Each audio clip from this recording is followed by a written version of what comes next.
And we are off again, looking at Chapter 10, Lesson 7. Multiplying mixed numbers.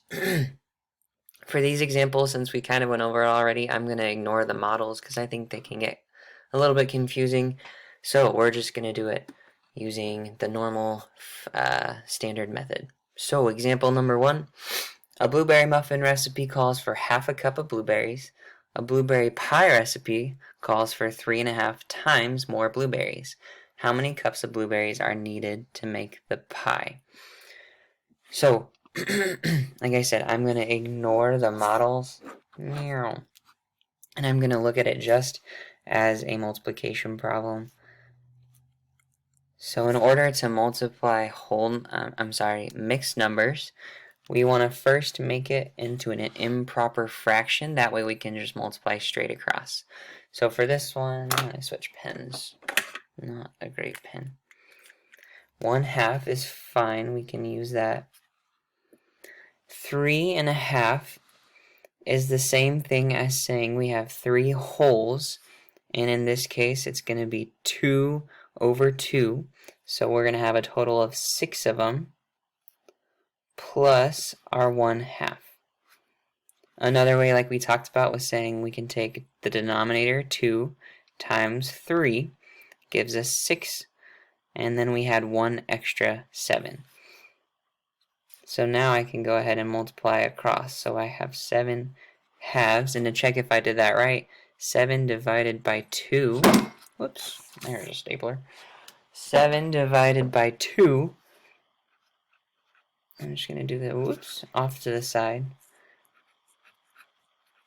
2 goes into 7 3 times with 1 left over, or another way of saying that is 3.5. So just to make sure I did my math right. So now I can multiply straight across. 1 times 7, back to my problem, 1 times 7 is 7. 2 times 2 is 4.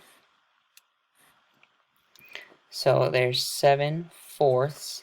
And as a mixed number, it's 1 3/4 because, again, to make a whole, we need 4 over 4 gives us 1 whole. And then we had 3 left over because we started with 7. We used 4 of them to get a whole, and we had 3 left over. And we can't reduce that any further. So we're going to have to use 1 3/4 cups for our blueberry pie recipe. Jumping into another one. I'm going to skip those, go to the next page, and look at problem number... Oh, let's try number 7. That one looks fun. I can't even circle that. Whoops. So, again, we want to make our mixed numbers into improper fractions. So again, our steps, 4 2/5. I know that 5 times 4 is 20, plus 2 is 22. So as an improper fraction, I have 22/5. Again, for this fraction, I have 4 times 1 is 4, plus 3 is 7. So I'm going to have 7 over 4. My denominators are going to stay the same. I'm just saying that to get 1 whole, I need 4 over 4, plus 3 gives me 7 over 4. And then I multiply like normal. Now, with bigger ones, you might have to do some multiplication off to the side. So you have 22 times 7. If you need to do that off to the side, I'll do it like this. You can do it like that. You could probably even use a calculator, I'm going to say. Or if you wanted to work with smaller numbers, well, I'm getting ahead of myself. I'll do it this way first. So 7 times 22 is going to give me 4. Carry my 1 is going to give me 15. 154 over 20. That's really big if they want it in simplest form. I would say a little easier way to do that is to take our problem that we have, 22/5 times 7/4.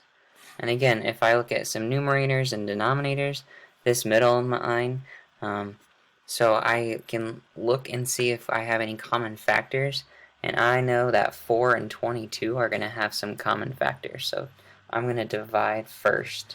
rather than simplifying this one, and see if that's a little easier. So I know that 2 goes into both 4 and it goes into 22.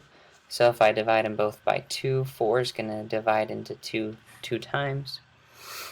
22 is going to divide by 2 and give us an answer of 11.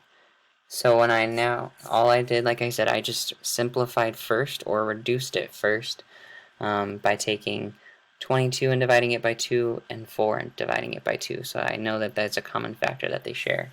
To give me an answer of 77, 11 times 7, and then 5 times 2 is 10. And that should be in simplest form.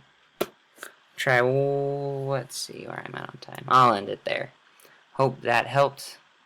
As always, holla if you need help.